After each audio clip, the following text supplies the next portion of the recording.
ओम भगवते वासुदेवाय। मैं गरिमा अग्रवाल आप सभी का वंदन करती हूँ, अभिनंदन करती हूँ। आप सभी को हमारी ओर से दीपावली की ढेर सारी शुभकामनाएं।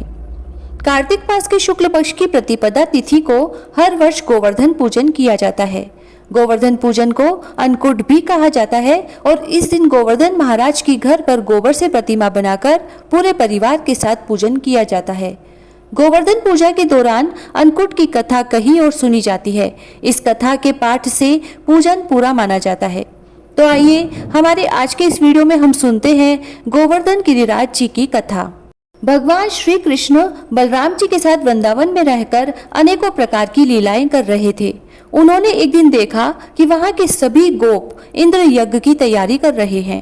भगवान श्री कृष्ण सबके अंतर्यामी और सर्वज्ञ है, वह सब जानते थे। फिर भी विनयावनत होकर उन्होंने नंद बाबा आदि बड़े बूढ़े और गोपों से पूछा, पिताजी आप लोगों के सामने यह कौन सा बड़ा भारी काम, कौन सा उत्सव आ पहुंचा है? इसका फल क्या है? पिताजी आप मुझे ये अवश्य बतलाइए। नंद बाबा ने कहा, बेटा भगवान इंद्र वर्षा करने वाले मेघों के स्वामी हैं। वह समस्त प्राणियों को तृप्त करने वाला एवं जीवन दान देने वाला जल बरसाते हैं। इस जल से ही पृथ्वी के गर्भ से सामग्रियां उत्पन्न होती हैं। गायों को हरा हरा चारा मिलता है तथा जीविकोपार्जन की समस्या का समाधान होता है। मनुष्यों को खेती आदि प्रयत्नों का फल देने वाले इंद्र ही हैं।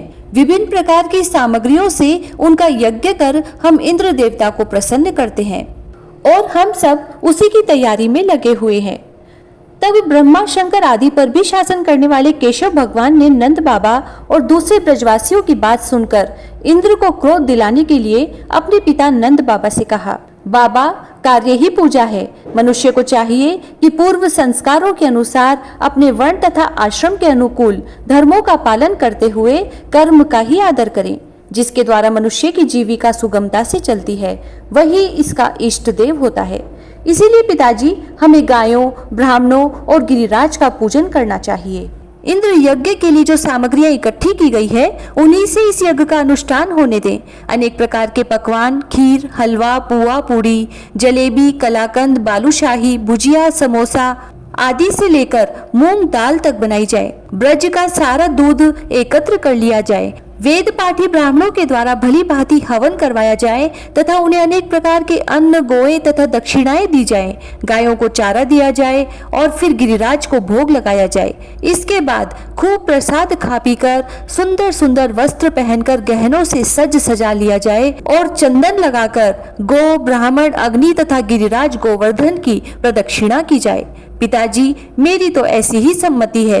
ऐसा यज्ञ गो, ब्राह्मण और गिरिराज को तो प्रिय होगा ही, मुझे भी बहुत प्रिय है। नंद बाबा और ब्रजवासियों ने कहा कि बेटा हमें इसमें कोई आपत्ति नहीं है, लेकिन इंद्र महाराज नाराज हो गए तो फिर इंद्र के कोप से तुम्हें हमारी रक्षा करनी होगी। जो कुछ भी हम भोग लगा देंगे वह सब कुछ खाना होगा। हमारी संपूर्ण अभिलाषाओं को जिस प्रकार इंद्र पूर्ण करते हैं उसी प्रकार पूरा करना होगा। तब भगवान श्री कृष्ण ने नंद बाबा आदि की सभी बातों को मान लिया, क्योंकि कालात्मा भगवान की तो इच्छा थी कि इंद्र का घमंड चूर चूर कर दे। फिर क्या था, भगवान श्री कृष्ण ने जिस प्रकार यज्ञ करने को कहा था वैसा ही यज्ञ उन्होंने प्रारंभ कर दिया। पहले ब्राह्मणों से स्वस्ति वाचन कराकर उसी सामग्री से गिरिराज और ब्राह्मणों को सादर भेंटें दी तथा गौओं को हरी हरी घास खिलाई। इसके बाद नंद बाबा और सभी गोपों ने गौओं को आगे कर गिरिराज की प्रदक्षिणा की। ब्राह्मणों का आशीर्वाद प्राप्त करके सभी गोप गोपियां भली भांति श्रृंगार करके बैलों से जुती गाड़ियों पर सवार होकर भगवान श्री कृष्ण की लीलाओं का गान करती हुई गिरिराज की परिक्रमा करने लगी। और भगवान श्री कृष्ण गोपों को विश्वास दिलाने के लिए गिरिराज के ऊपर एक दूसरा विशाल शरीर धारण करके प्रकट हो गए तथा मैं गिरिराज हूँ इस प्रकार कहते हुए सारी सामग्री आरोगने लगे। और भगवान की ऐसी लीला कहाँ देखने को मिलेगी कि उनका एक रूप तो गोप गोपियों के साथ अपने ही दूसरे रूप की पूजा कर रहा है और दूसरा रूप अपने ही एक रूप से अपने को पूजा रहा है। एक रूप से पूजत है, एक रूप से रहे पूजाए, सहस भुजा फैलाए के मांग मांग के खाए।